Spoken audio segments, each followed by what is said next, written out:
Hello students, welcome back to Indian Academy. आज हम लोग करने जा रहे हैं कंपनी वॉल्यूम 2, जो कि आपके एग्जाम के लिए बहुत ज़्यादा इंपॉर्टेंट होने वाला है। और इस चैप्टर से आपका आने वाला है पूरा क्या शेयर से, तो 16 से 18 नंबर का क्वेश्चन आ सकता है। इसमें हम लोग दो पढ़ने वाले हैं चैप्टर। कौन कौन सा? एक शेयर पढ़ने वाले हैं और एक डिवेंचर। तो आइए हम लोग स्टार्ट करते हैं शेयर्स। क्या होता है कंपनी? देखिए, जैसे मान लीजिए आप क्लास 11 में थे, तो ये बिजनेस था एक आदमी का। इसको हम लोग क्या बोलते थे? सोल प्रोप्राइटरशिप बोलते थे। ठीक है। जैसे ही आप क्लास 12th में गए,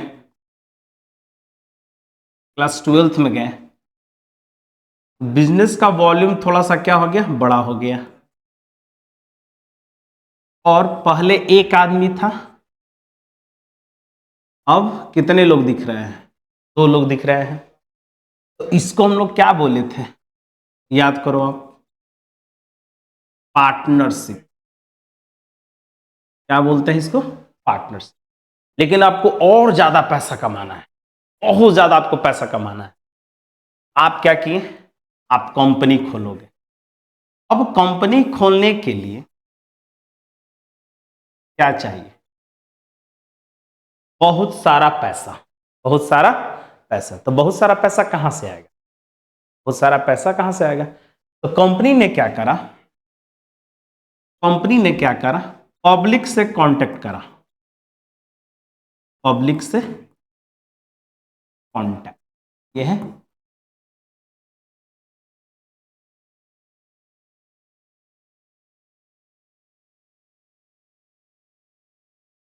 अब इस पब्लिक को कंपनी जो है अपना शेयर इश्यू करती है।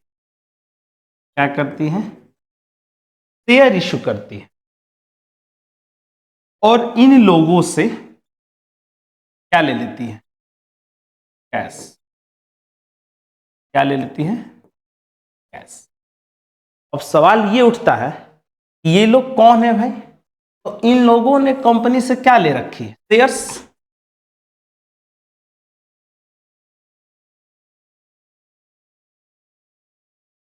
इन लोगों ने क्या ले रखा है?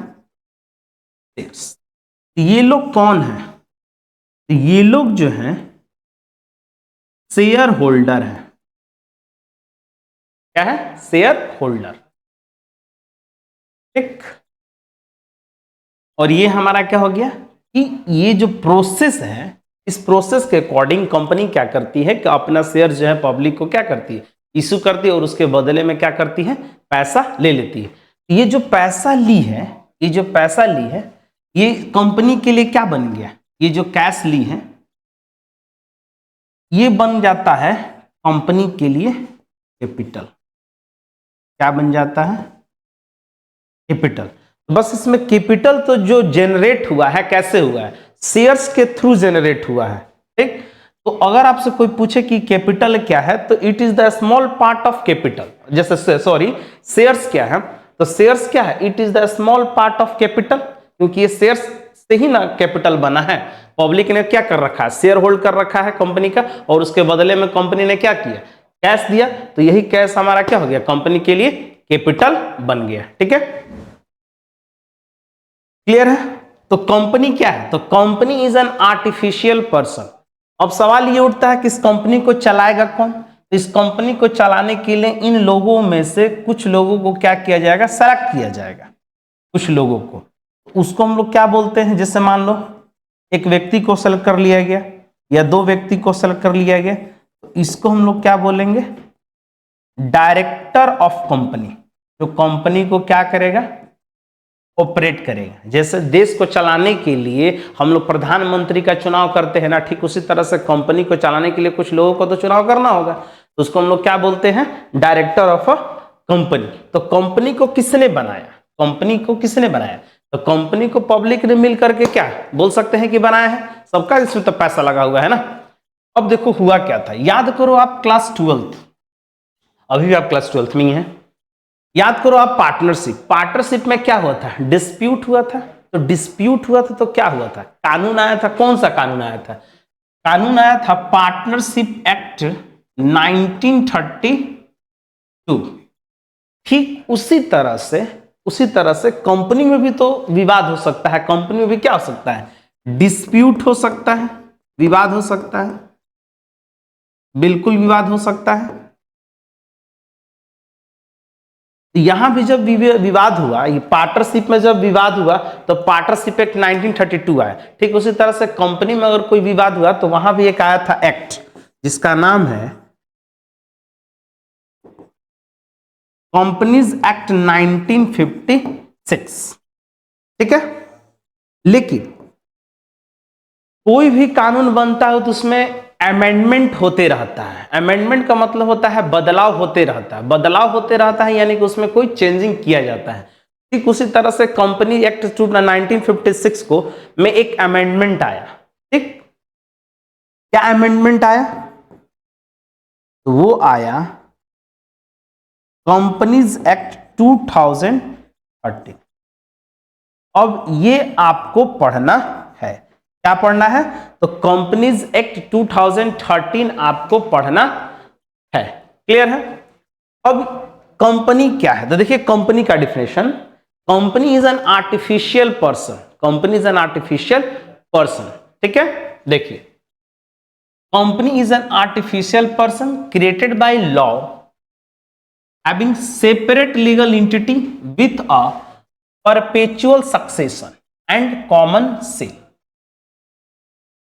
अब कंपनी जो है सेपरेट लीगल एंटिटी है। सबसे पहले आर्टिफिशियल पर्सन है, सेपरेट लीगल एंटिटी है, परपेचुअल सक्सेशन भी है और कॉमन सील। कॉमन सील का मतलब होता है कंपनी का सिग्नेचर। तो पहला पॉइंट आर्टिफिशियल पर्सन है, लोगों ने मिलकर के कंपनी को क्रिएट किया है, बनाया है। सेपरेट लीगल एंटिटीज, कंपनी अलग और मालिक अलग। ठीक है, तीसरा हमारा क्या है? Perpetual succession. परपेचुअल सक्सेशन का मतलब होता है, याद कीजिए आप पार्टनर्स में अगर कोई पार्टनर मर जाता था तो बंद हो जाता था, लेकिन कंपनी के केस में ऐसा नहीं है। कोई भी अगर शेयर होल्डर का इंतकाल हो जाता है, मर जाता है, तो कंपनी हमारा बंद नहीं होगा। कंपनी क्या होगा? चलता रहेगा। 1 मिनट के लिए भी कंपनी बंद नहीं होने वाली है। परपेचुअल सक्सेशन का मतलब यही होता है। उसके बाद क्या है? Common seal. कॉमन सील का मतलब होता है कंपनी का सिग्नेचर।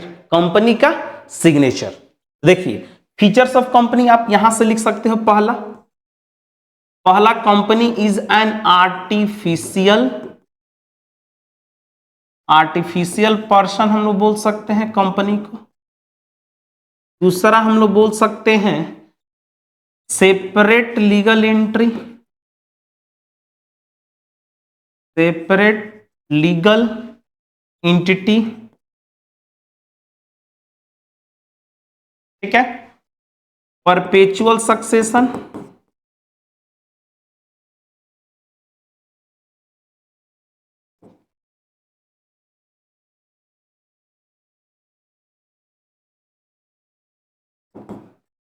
और चौथा हम लोग बोल सकते हैं कॉमन सील। कॉमन सील का मतलब होता है कंपनी का सिग्नेचर। और पांचवा हम लोग बोल सकते हैं ट्रांसफरेबिलिटी।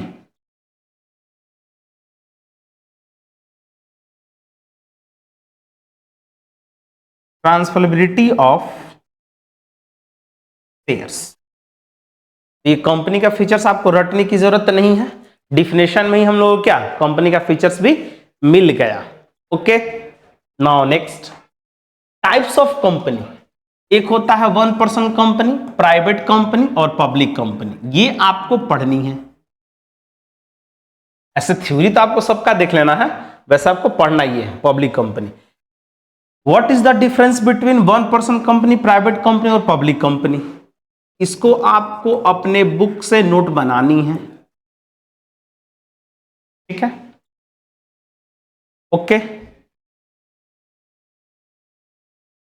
अनलिमिटेड कंपनी किसको बोलते हैं? अनलिमिटेड कंपनी उसको बोलते हैं जिस शेयर होल्डर की लायबिलिटी, जिस मेंबर की लायबिलिटी अनलिमिटेड होती है। अनलिमिटेड होती है उसको हम लोग क्या बोलते हैं, अनलिमिटेड कंपनी बोलते हैं। Practically not existence in India, practically ये इंडिया में नहीं है, ऐसा कोई भी कंपनी इंडिया में नहीं है जिसका की लायबिलिटी क्या है, अनलिमिटेड हो। ठीक, बस ये बोलने वाली बातें हैं। क्लियर है? Company limited by shares where the liability of member is limited, company के जो मेंबर हैं उनका लायबिलिटी क्या है, लिमिटेड है। जैसे मान लीजिए ये कोई कंपनी है, ठीक है, ये कंपनी है, इसमें दो मेंबर हैं बी और सी। तो बी और सी दो व्यक्ति हैं, तो इन लोगों के बीच में एक एग्रीमेंट होगा और बी क्या गारंटी दिया है कि हम 10 लाख रुपए का रिस्पॉन्सिबिलिटी लेते हैं और सी है मान लीजिए 15 लाख का। तो अगर कंपनी वाइंडिंग अप होगी तो बी कितना पैसा दे सकता है, 10 लाख, और सी कितना, 15 लाख। तो इसको हम लोग क्या बोलते हैं, लिमिटेड बाय कंपनी बोलते हैं, कंपनी लिमिटेड बाय शेयर्स। ठीक है, ये देखिए, ये company limited by guarantee where the liability of member is limited up to the amount क्या ऑफ गारंटी गिवन। तो कितने का गारंटी दिया है, बी ने गारंटी दिया है 10 लाख का, सी ने दिया है 15 लाख का। तो कंपनी अगर वाइंडिंग अप होगी तो कितना देगा वो, 10 लाख और 15 लाख, उससे ज्यादा नहीं देगा। एक और पॉइंट है जो सेकेंड नंबर है, ये point where the liability of member limited up to the amount on paid portion of shares. जैसे मान लो एक शेयर का वैल्यू कितना है, 10 रुपया है, मान लो 7 रुपया पेमेंट हो गया, 3 रुपया क्या है पेमेंट नहीं हुआ है, तो इसको हम लोग क्या बोलेंगे, इस 7 रुपए को बोलेंगे पेड और इस 3 रुपए को हम लोग क्या बोलेंगे, अनपेड। इसको हम लोग क्या बोलते हैं, अनपेड प्रोपोर्शन ऑफ शेयर्स। ठीक है, आपको क्या करना है कि आपको नोट्स बनाते रहना है, आप नोट्स बना लीजिए। अब आइए देखते हैं 1% कंपनी क्या होता है। देखिए 1% कंपनी वो होता है जो एक आदमी ही कंपनी को क्या करता है, ऑपरेट करता है, चलाता है। ये इंट्रोड्यूस हुआ था 2013 में। हम बोले थे ना कि जो कंपनी कोई भी लॉ बनता है तो उसमें कुछ ना कुछ अमेंडमेंट आते रहता है, बदलाव होते रहता है। तो ये बदलाव जो हुआ था 2013 में हुआ था। कहा गया कि एक आदमी भी अब कंपनी को क्या कर सकता है, चला सकता है, लेकिन उसके कुछ टर्म्स एंड कंडीशंस हैं। जैसे कि पहले इंट्रोड्यूस हुआ था 2013 में, इसका इंपॉर्टेंट पॉइंट है ये, तो आप इसको ध्यान देंगे। देखिए इंट्रोड्यूस कंपनीज एक्ट 2013, 1% कंपनी कब इंट्रोड्यूस हुआ था, तो 2013 में। इसमें कितने मेंबर हो सकते हैं, तो only one member can form a company. एक आदमी कंपनी क्रिएट कर सकता है with minimum paid up capital, कितने पूंजी के साथ, 1 लाख रुपए के साथ 1% कंपनी स्टार्ट किया जा सकता है। क्लियर है? इसमें डायरेक्टर्स कितने होंगे, तो देखिए डायरेक्टर्स होंगे इसमें मिनिमम 2 और मैक्सिमम 15। मैक्सिमम कितने हो सकते हैं, 15। मिनिमम 2 और मैक्सिमम, सॉरी मिनिमम 2 बोल रहे हैं, मिनिमम 1, 1% कंपनी है ना, तो मिनिमम 1 और मैक्सिमम 15 डायरेक्टर्स हो सकते हैं। क्या 1% कंपनी कन्वर्ट हो सकती है पब्लिक कंपनी में या प्राइवेट कंपनी में? हाँ बिल्कुल हो सकती है, लेकिन उसमें भी कंडीशन है। कन्वर्सन इनटू प्राइवेट और public company 2 years incorporated after, 2 साल चलाने के बाद कोई भी 1% कंपनी पब्लिक कंपनी में कन्वर्ट कर सकती है, लेकिन आपको कम से कम 2 साल उस बिजनेस को चलाना होगा। मतलब 2 साल कंपनी को चलाने के बाद ही वो कन्वर्ट कर सकती है पब्लिक कंपनी में। ठीक है, और पेड अप कैपिटल कितना होना चाहिए, तो 50 लाख से ज्यादा होना चाहिए। पेड अप कैपिटल कितना होना चाहिए, 50 लाख से ज्यादा होना चाहिए, और एवरेज टर्नओवर कितना होना चाहिए, तो 2 करोड़ के आसपास होना चाहिए, 2 करोड़ से कम नहीं होना चाहिए। तब जाकर के वो कंपनी जो है पब्लिक में कन्वर्ट कर सकती है, अदरवाइज नहीं। क्या कॉन्सेप्ट है, इंट्रोड्यूस हुआ था 2013 में। कितने से स्टार्ट हो सकती है? तो एक आदमी ये मेंबर बन सकता है और एक आदमी कंपनी स्टार्ट कर सकता है। मिनिमम कैपिटल कितना होना चाहिए? 1 लाख कम से कम होना चाहिए। फिर उसके बाद हमारा क्या है, इसमें मिनिमम डायरेक्टर कितना होगा? 1 और मैक्सिमम 15 होगा। क्या ये कंपनी कन्वर्ट कर सकती है? हाँ बिल्कुल हो सकती है 2 साल चलाने के बाद, ठीक है। और इसका टर्नओवर कितना होना चाहिए? तो 2 करोड़ होना चाहिए। और ये जो है हमारा वीडियो के डिस्क्रिप्शन में इसका लिंक भी आपको मिल जाएगा इस नोट्स का, तो आप वहां से भी क्या कर सकते हैं? तो डाउनलोड कर सकते हैं। आप लोग भी नोट कर लीजिए।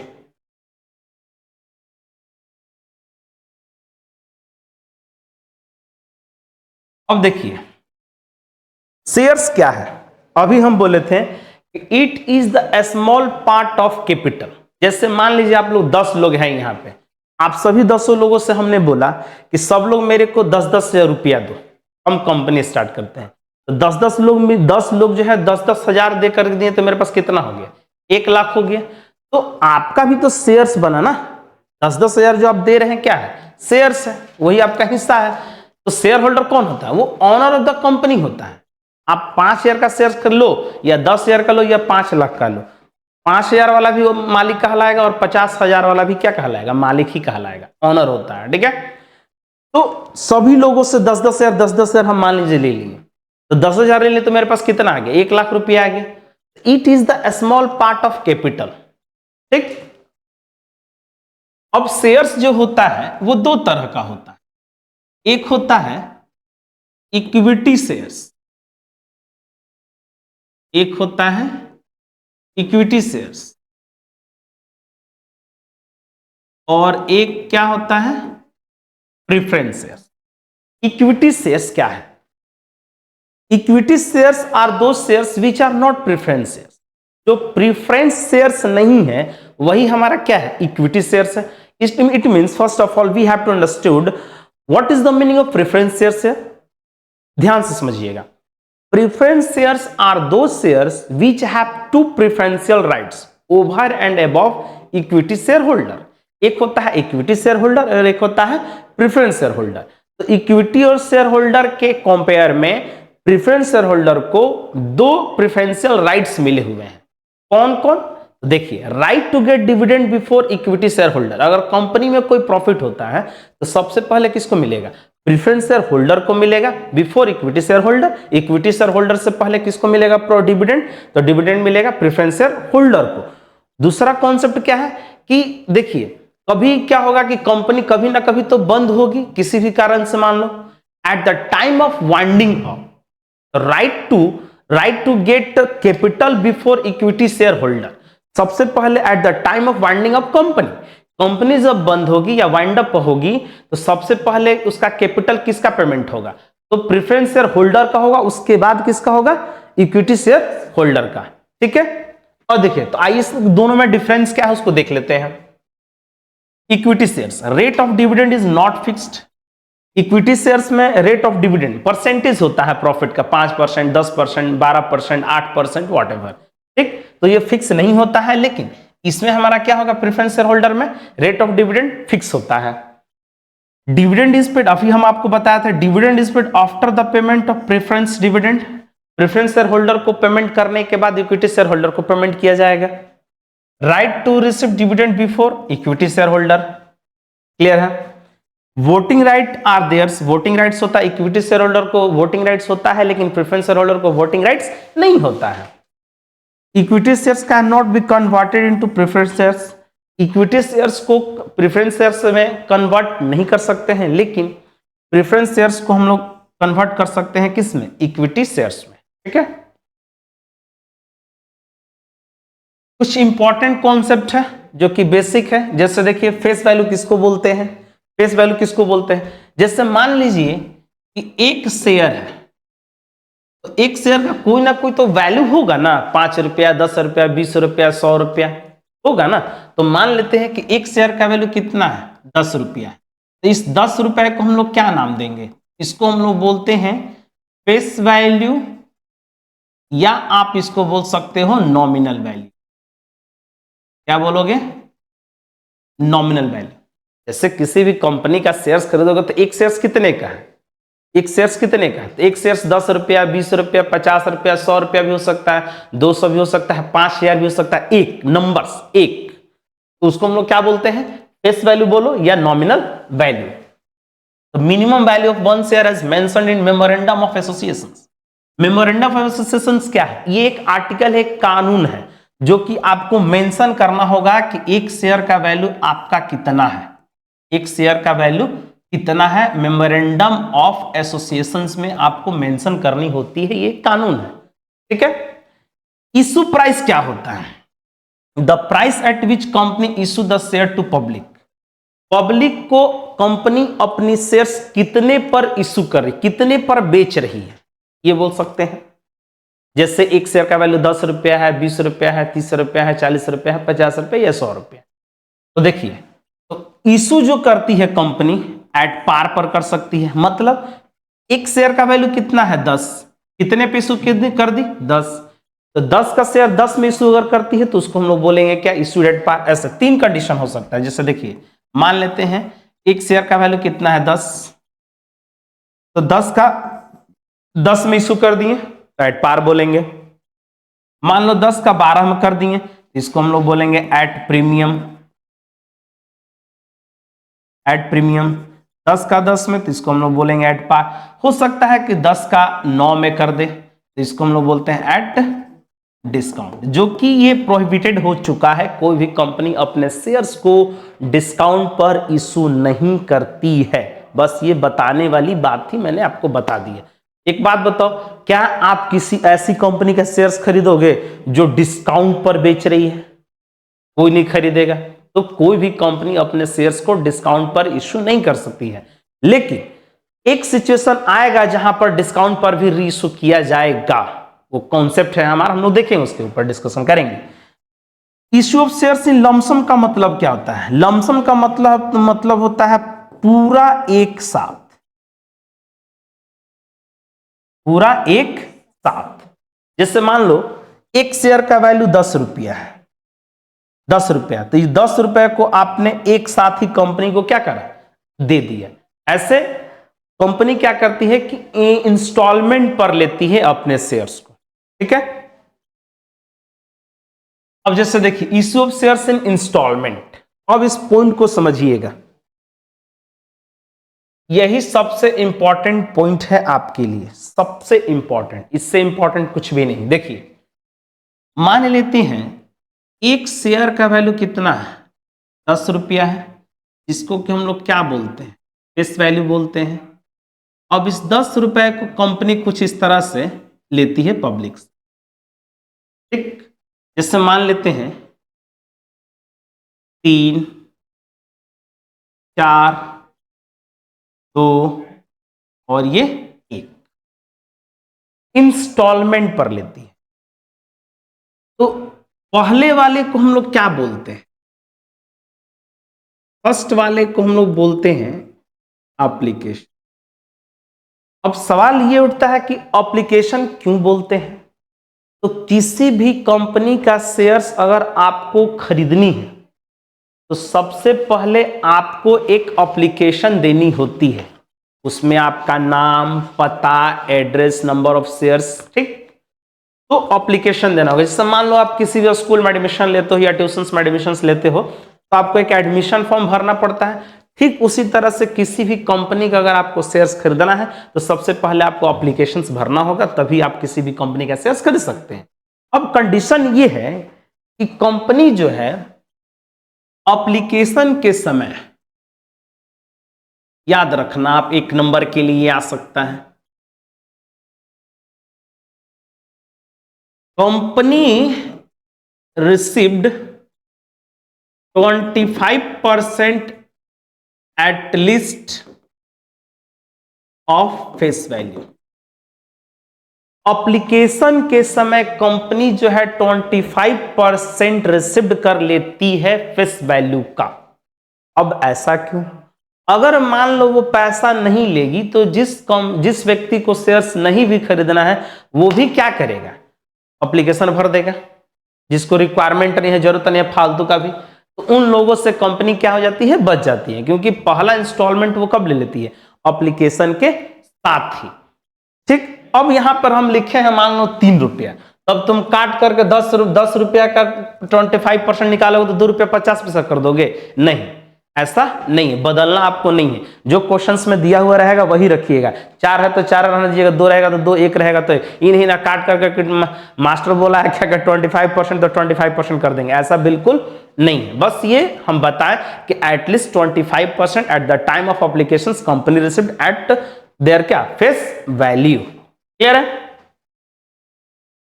अब एप्लीकेशन आ गया, अब कंपनी क्या करेगी? अलॉट करेगी, मतलब देगी। कंपनी ने शेयर्स दी, इसको हम लोग क्या बोलते हैं? अलॉटमेंट। उसके बाद इसको हम लोग क्या नाम देंगे? First call. अब कंपनी आपको क्या करेगी? कॉल करेगी, मालिक मेरा पैसा दो। तो ये पहला बार कॉल गया है तो इसको हम लोग क्या नाम दे देंगे? First call. फिर उसके बाद इसको हम लोग बोल सकते हैं सेकेंड एंड फाइनल। ठीक, फिर कंपनी आपको कॉल करेगी, तो इन दोनों कॉल के बीच में मिनिमम जो होता है 1 मंथ का गैप होता है।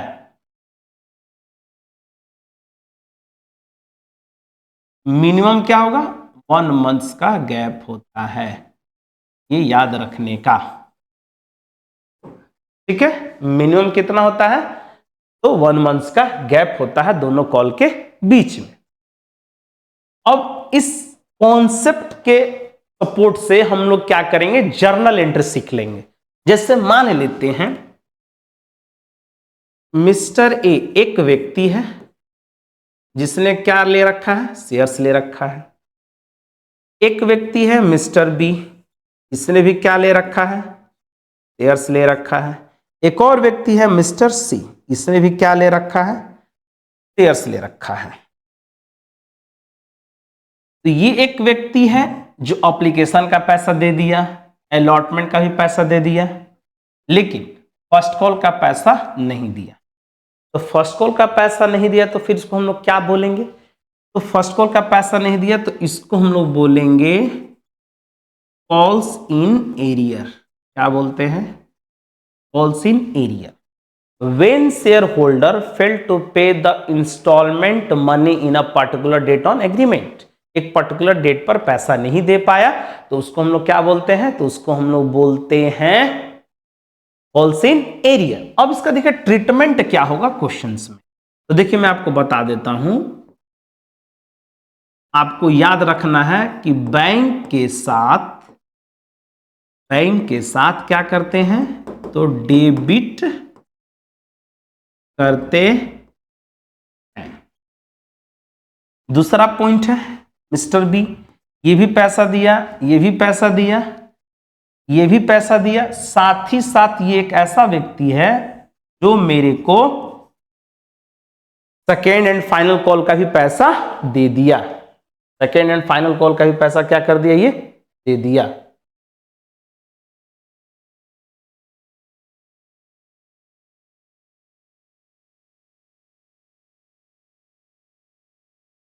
तो इसको हम लोग बोलेंगे कॉल्स इन एडवांस। क्या बोलेंगे? Calls in advance. तो इसका ट्रीटमेंट क्या होगा? तो इसका ट्रीटमेंट होगा, मैं लिख देता हूं, बस आपको ये कॉन्सेप्ट याद रखनी है। बैंक के साथ एक बार क्रेडिट और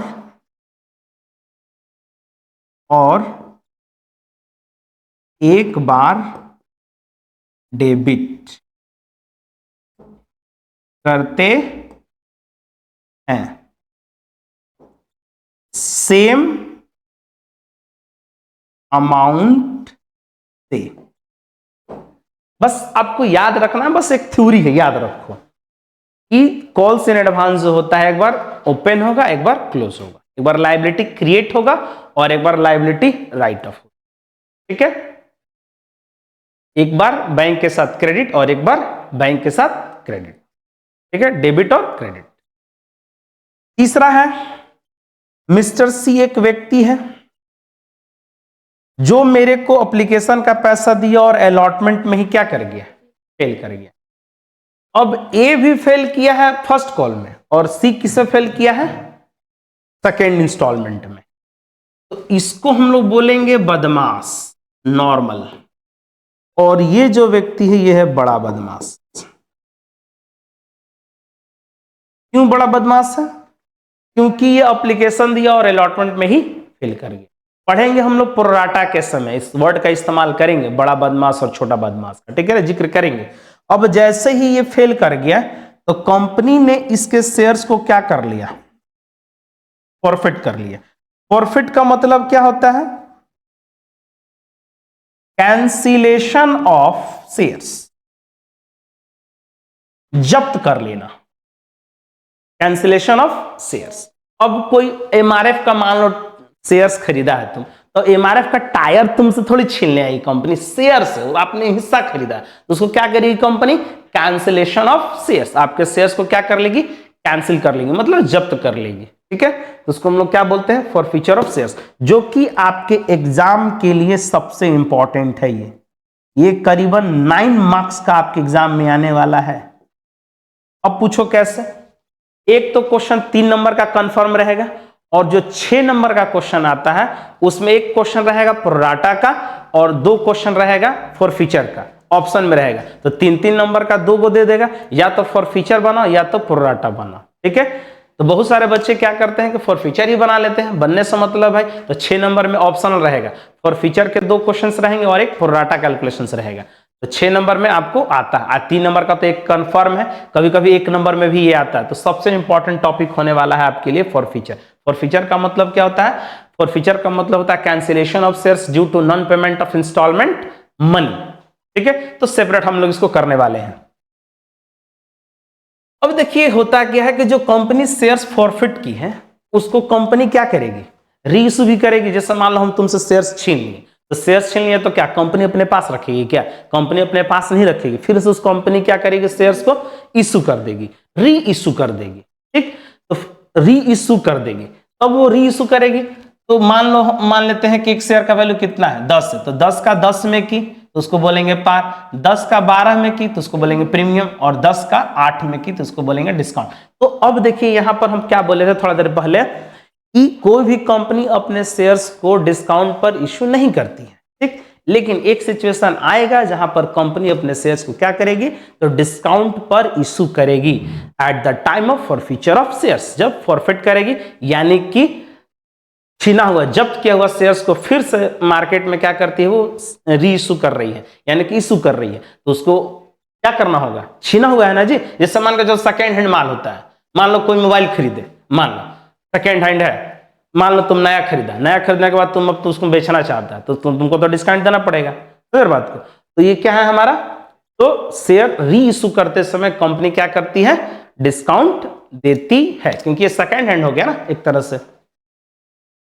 अब अकाउंटिंग जर्नल क्या होगा? अभी हम आप लोग को बताए थे कि 4 स्टेज होता है। कौन कौन होता है? एक होता है एप्लीकेशन, एक होता है अलॉटमेंट, एक होता है फर्स्ट कॉल, एक होता है सेकेंड एंड फाइनल कॉल। तो हर स्टेज में 2 एंट्री होता है। हर स्टेज में क्या होता है?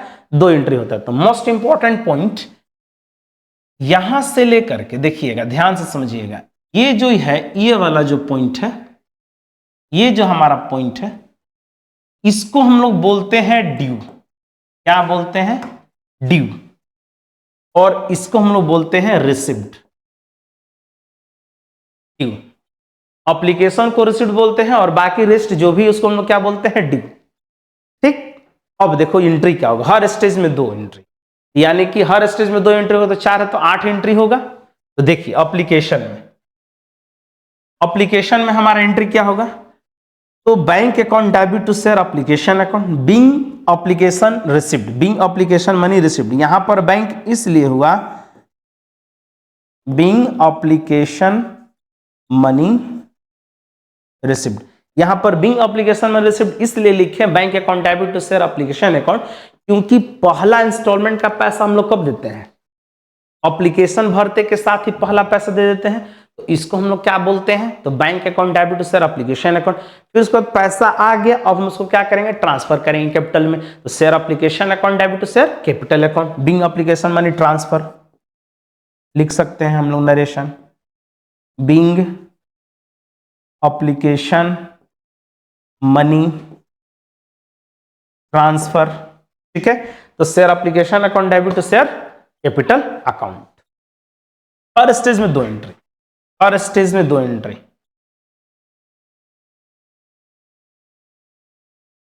Allotment money due, allotment money due मतलब अब यहां से अलॉट किया दिया कर दिया गया तो मांगा जाएगा।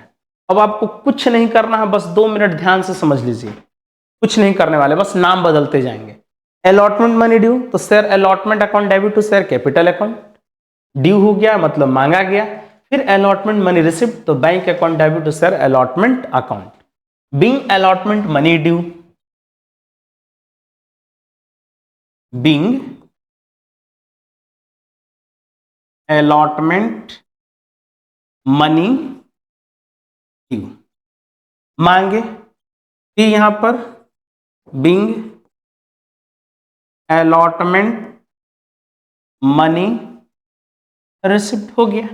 अब सेम एंट्री हर एक स्टेज में होने वाला है, फर्स्ट कॉल में भी और सेकेंड एंड फाइनल कॉल में भी। बस नाम क्या कर देंगे, हम बदल देंगे। जैसे देखिए first call money is due तो first call account debit to share capital account, bank account debit to share first call account. Second and final call है तो share second and final call account debit to share capital account, और bank account debit to share second and final call account. देख लीजिए same entry, बस name आपको क्या कर देना है, चेंज कर देना है। अब कुछ इंपॉर्टेंट पॉइंट्स हैं जो कि आपको ध्यान में रखना है। When shares are issued at premium, when shares are issued at premium, we have to credit securities premium just below the share capital. When shares are issued at premium, then it is credited just below the share capital. Share capital के just नीचे securities premium reserve को credit करते हैं eight the time of issue of shares at premium. That's it. कभी कभार होगा क्या कि आपके क्वेश्चंस में दे देगा कि prepare cash book. When questions is that prepare cash book, we don't have to pass banking entries. जब भी आपके क्वेश्चंस में बोल देगा कि प्रिपेयर कैश बुक, तो कैश बुक बनाने के लिए जब बोल देगा we will not pass entries involving bank account, तो बैंकिंग एंट्रीज हम लोग क्या पास नहीं करते हैं, याद रहेगा। Share capital is always credited with face value, share capital में कौन सा पैसा जाता है, तो फेस वैल्यू जाता है, ये याद रखना है। 3 पॉइंट क्लियर है, ओके है। चलिए बेसिक कॉन्सेप्चुअल्स एग्जांपल्स, अब हम लोग कुछ एग्जांपल्स को देखते हैं।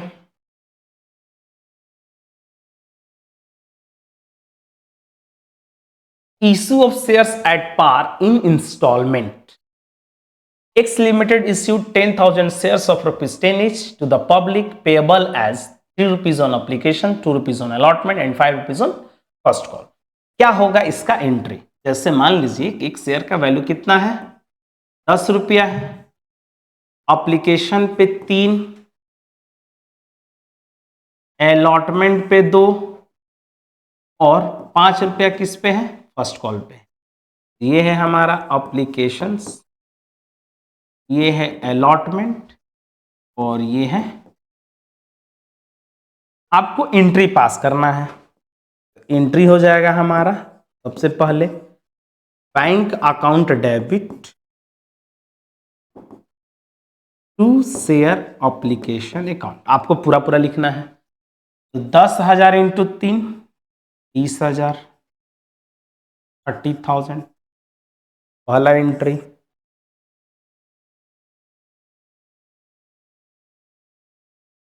नरेशन आपको लिख लेना है। दूसरा एंट्री होगा share application account debit to share capital account, जितना से क्रेडिट उतना से क्या हो जाएगा। तीसरा entry share allotment account debit to share capital account. तो 10,000 इंटू 2 20,000, ठीक है।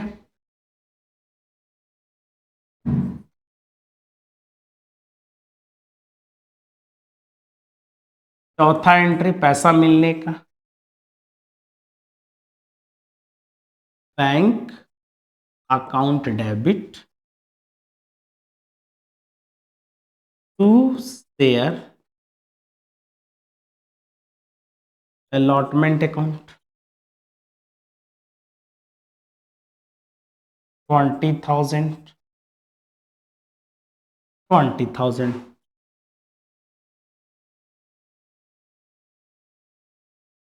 पांचवा एंट्री शेयर फर्स्ट कॉल,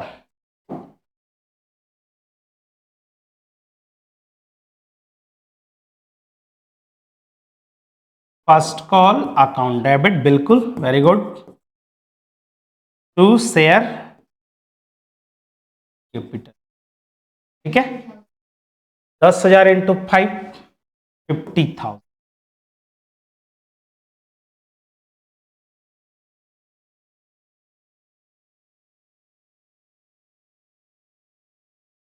और लास्ट एंट्री हमारा हो जाएगा bank account debit to share first call 50,000 being first call money. ये है हमारा क्या एंट्री के साथ क्वेश्चन। ओके है, चलिए। Issue of shares at par lump sum, lump sum का मतलब हम क्या बोले थे, पूरा एक साथ। तो क्या होगा इसका एंट्री, पूरा एक साथ पूरा पैसा मिल गया 10 रुपये, तो क्या होगा एंट्री, देखिए।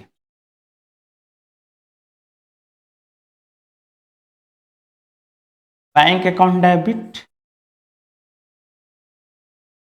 To share application and allotment 10,000 into 10 1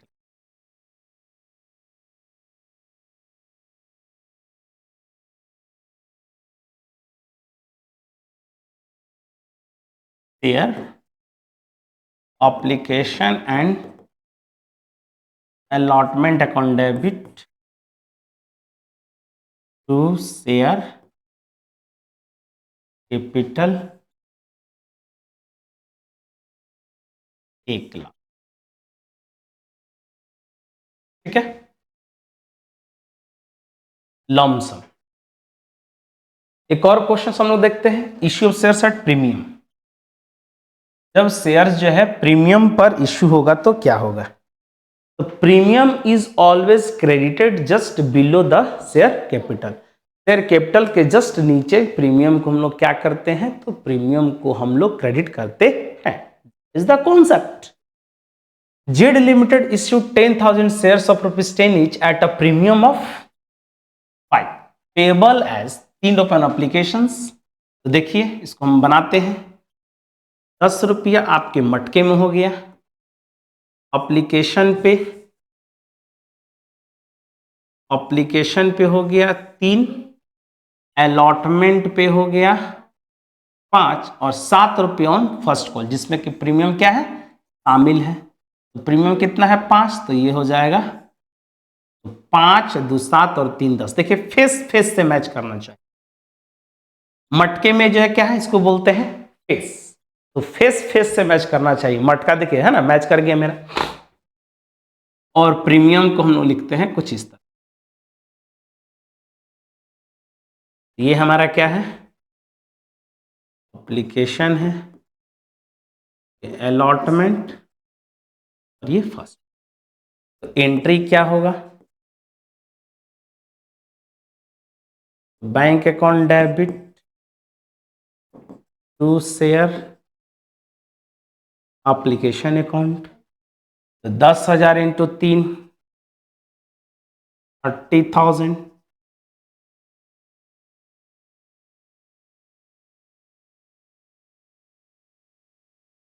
share application account debit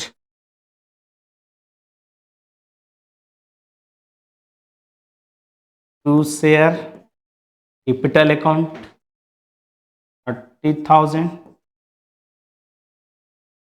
30,000।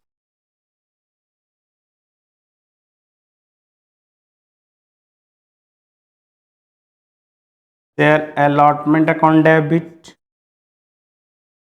To share capital account हमारा हो जाएगा 50,000।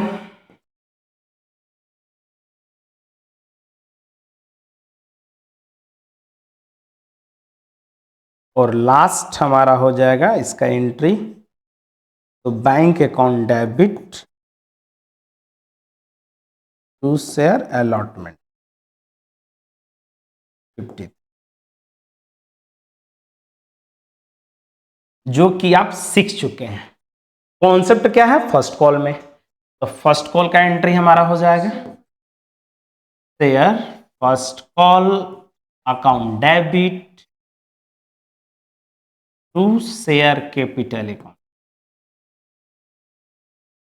अभी हम क्या बोले थे कि securities premium is always credited just below the share capital. Securities premium को शेयर कैपिटल के जस्ट नीचे हम लोग क्या करते हैं, क्रेडिट करते हैं। तो देखिए सिक्योरिटीज प्रीमियम है तो 2SPR आपको पूरा लिखना है, सिक्योरिटीज प्रीमियम रिजर्व, ठीक। तो 10,000 इंटू 2, इसमें क्या जाता है फेस वैल्यू, तो 20 शेयर हो जाएगा। प्रीमियम कितना है 5 है, तो 10 इंटू 5 50,000 और ये आ जाएगा 70। दैट इज द लास्ट हमारा एंट्री हो जाएगा इसका bank account debit to share first call account 70,000।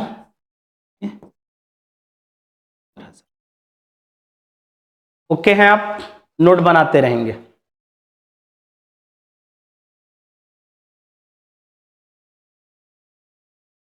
Next हमारा क्या है, calls in arrear. Calls in arrear का मतलब क्या होता है, when shareholder fail to pay the instalment money, जब कोई शेयर होल्डर क्या कर जाता है, फेल कर जाता है। अभी हम क्या बोले थे, बैंक के साथ डेबिट करते हैं, एरियर को क्या करते हैं, बैंक के साथ डेबिट करते हैं, मतलब पैसे नहीं मिले। तो देखिए क्या है, Z limited issue 10,000 shares of ₹10 each, ये रहा 10 रुपया। अप्लीकेशन पे कितना है, अप्लीकेशन पे है 3, अलॉटमेंट पे है 4, और फर्स्ट कॉल पे हम लोग का कितना 3 3 है ना, 3 है। इधर भी अलॉटमेंट पर भी क्या है 3 है, और 4 रुपया किस पर है, तो फर्स्ट कॉल पर है। ये हमारा हो गया अप्लीकेशन, ये हो गया अलॉटमेंट, और ये हो गया। पॉइंट क्या है कि रोहित एक शेयर होल्डर है, होल्डिंग कितना 100 शेयर्स, डिड नॉट पे फर्स्ट कॉल। रोहित नाम का एक शेयर होल्डर है जो फर्स्ट कॉल का पैसा नहीं, ठीक है, फेल कर गया। ये है रोहित, और रोहित कितना शेयर होल्ड करके रखा है, तो 100 शेयर। उसने एप्लीकेशन का पैसा दिया, अलॉटमेंट का दिया, और फर्स्ट कॉल का पैसा नहीं दिया, तो इसको क्या बोलते हैं, एरियर। डिड नॉट पे लिखेगा कभी कभी, कभी कभी एक्सेप्ट लिखेगा, EXC एक्सेप्ट छोड़कर, कभी फेल डायरेक्ट लिख देगा, ठीक है, तो इस तरह से लिख सकता है। डिड नॉट पे को कभी कभी क्या लिखेगा, एक्सेप्ट, कभी कभी क्या लिखेगा, डायरेक्ट फेल, है ना। तो क्या होगा हमारा एंट्री, तो देखिए एप्लीकेशन का एंट्री आप जानते हैं, अलॉटमेंट का एंट्री आप जानते हैं, तो मैं बनाने वाला हूं क्या, फर्स्ट कॉल का एंट्री, ठीक है। तो देखिए share first call account debit to share capital account. तो पहले पैसा मांगा जाए 10,000 इंटू 4, 40,000, और इसको हम लोग बोलेंगे मांगे। अब मिलने का एंट्री, तो बैंक अकाउंट डेबिट, एरियर भी हुआ है, तो calls in arrear account debit. अभी हम बोले थे कि बैंक के साथ डेबिट करते हैं, और to share first call account, to share first call account. तो आपसे हमने कितने पैसे मांगे? 40,000 मांगे। कितने पैसे नहीं मिले हैं? तो 100 इंटू 4, 100 इंटू 4 आपका कितना हो जाएगा बोलिए? तो 400 शेयर्स के पैसे नहीं मिले, यानी कि 400 रुपए नहीं मिले 100 शेयर्स मांगे, 400 नहीं मिले,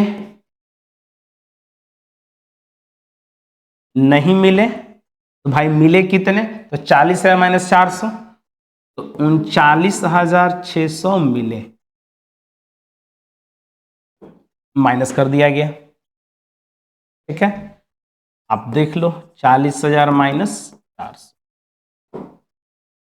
ये हमारा क्या था? एरियर का। ओके है, चलिए calls in advance. Calls in advance का मतलब क्या होता है? देखिए यहां पे इस कॉन्सेप्ट को भी हम लोग देख लेते हैं।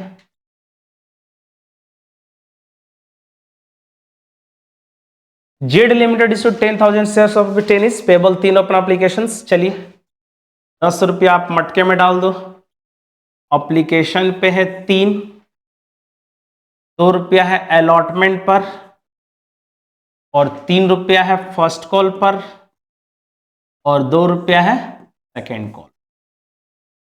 कॉन्सेप्ट क्या है? एडवांस का। ये हमारा है एप्लीकेशन, ये है अलॉटमेंट, ये है फर्स्ट कॉल, और ये है सेकेंड। अब एक व्यक्ति है, मान लेते हैं रोहित, जिसके पास कितना शेयर्स है? 100। एप्लीकेशन दिया, अलॉटमेंट दिया, फर्स्ट कॉल भी दिया, और ये एक ऐसा व्यक्ति है जो फर्स्ट कॉल के साथ साथ क्या कर दिया? वो सेकेंड कॉल का भी पैसा दे दिया। ये एक अच्छा इंसान, फर्स्ट कॉल के साथ साथ ही क्या कर दिया? ये सेकेंड कॉल का भी पैसा दे दिया। ठीक, तो इसको हम लोग क्या बोलेंगे? एडवांस। तो इसका एंट्री क्या होगा? एप्लीकेशन अलॉटमेंट आप जानते हैं, नया आपके लिए क्या है? ये है एडवांस। तो चलिए मैं इसका एंट्री करके आपको दिखाता हूं। देखिए क्या होगा।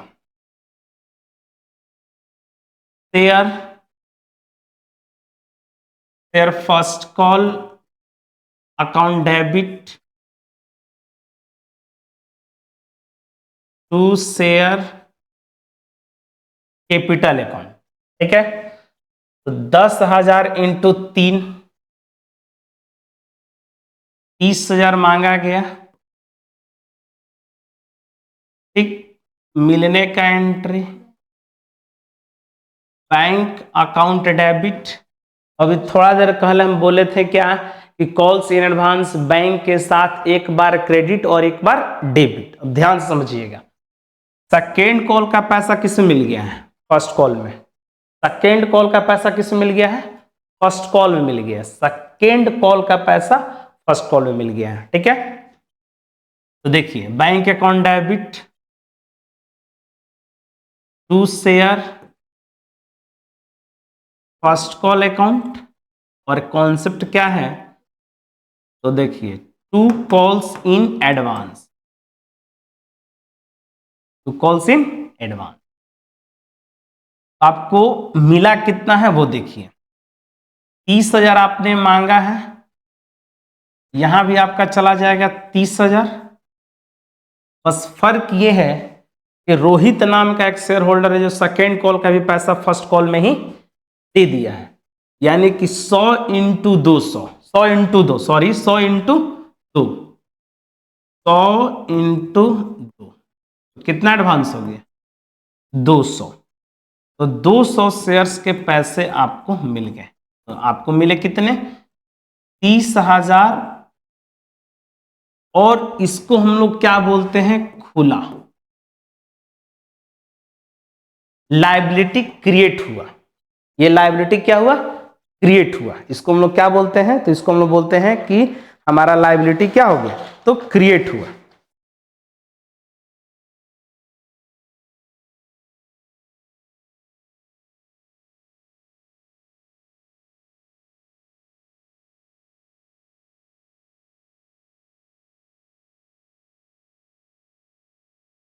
इसको हम लोग बोल सकते हैं कि लायबिलिटी क्रिएट हुआ।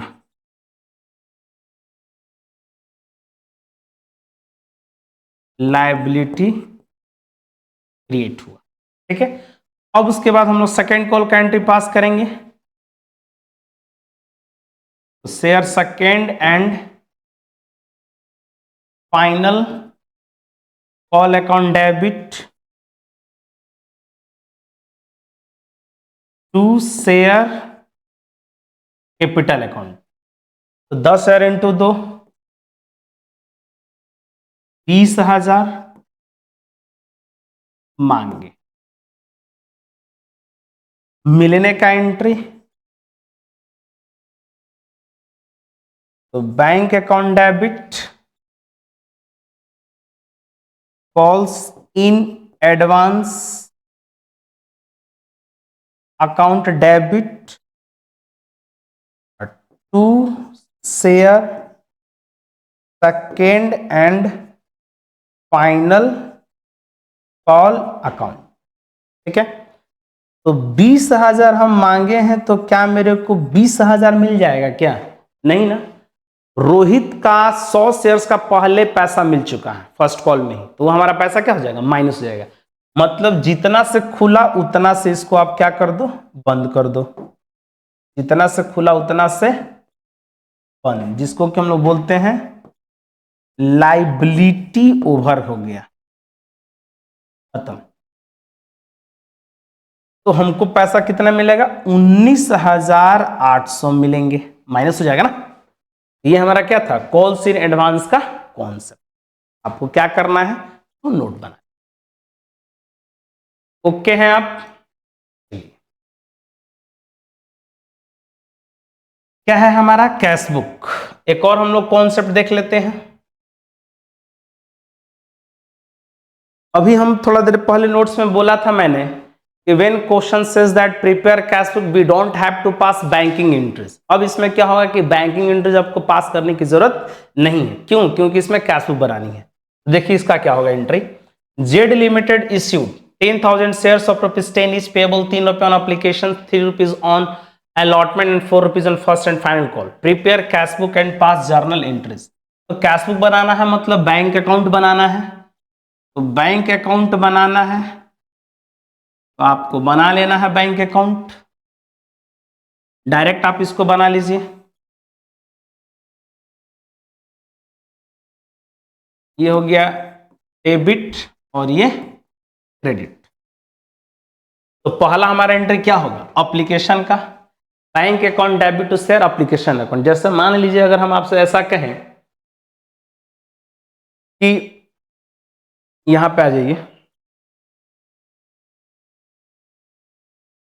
जैसे मान लीजिए हम कहें यहां पर कि ऐसा है bank account debit to share application account. तो अगर मैं आपको कहूं कि बैंक अकाउंट ओपन करना है तो इसका लेजर पोस्टिंग क्या होगा? टू शेयर एप्लीकेशन अकाउंट होगा, ही ना होगा। अगर ऐसा कहूं मैं,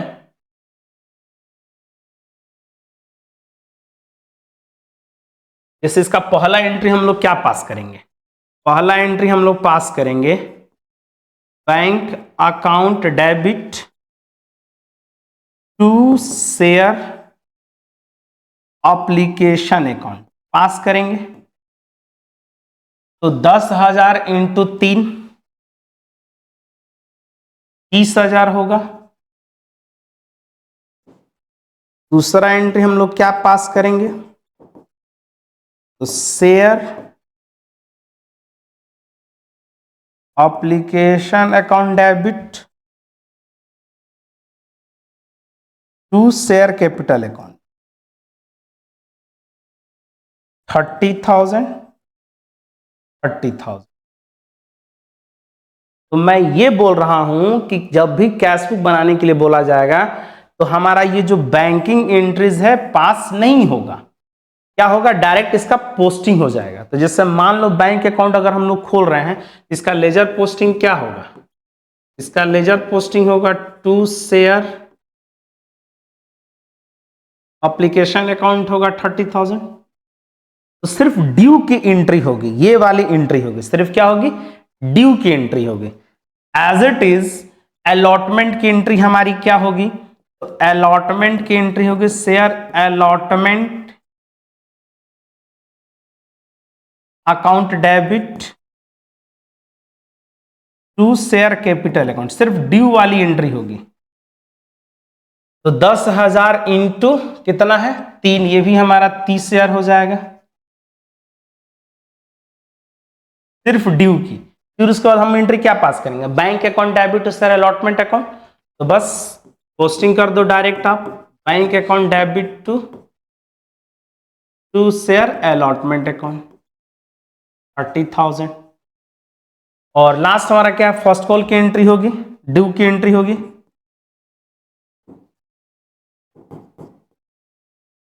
तो शेयर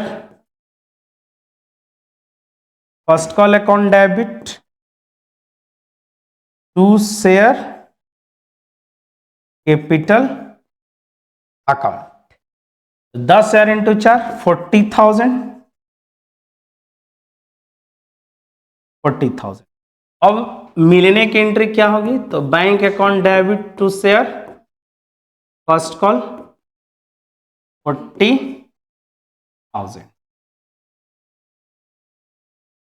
हो गया posting.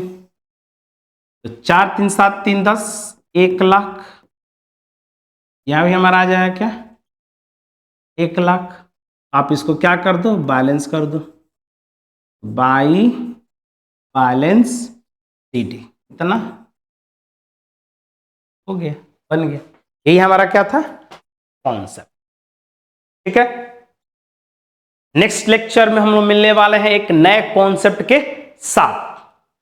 Thank you so much and जय हिंद।